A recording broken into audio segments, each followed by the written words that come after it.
Islami ka kërkuar nga neve si besimtar ose edhe si agjërues, po dhe jetën e përditshme që ta përdorim shprehjen e inkurajimit apo shprehjen e fjalës së mirë.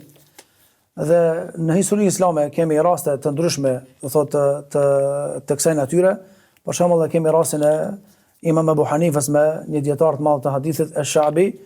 Abu Hanifa ka qenë tregtar i suksesshëm në moshë të re, njëkohësisht ka qenë njëri vigjilent, po edhe ka qenë njëri i drejtë. Do thotë që ka pas frikë Zotin xhallahu ala.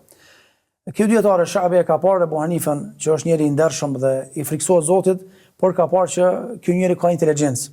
Thjesht e ka afruar që ta këshilloj diçka, t'ia thotë një fjalë të mirë apo edhe ta inkurajoj. Edhe ka thënë, unë e shoh tek ti inteligjencë dhe mendoj që ti nuk bën me ilon tubimet e dijes.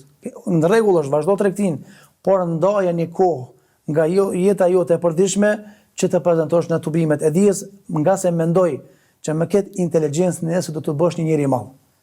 Abu Hanife vetë tregon, thotë, kjo fjalë thotë ma freskoi disi zemrën. Edhe nga ai moment thotë nuk i kam lënë më mejliset e dijes, ani pse është marrë me tregti. Ka qenë tregtar i suksesshëm, por fjala e mirë e këtij dietari u bë që sot Abu Hanife me qenën njëri nga 4 dietarët e mëdhëheve kryesor, do thotë pasohet fjala e tij, ndjekët shembulli i tij,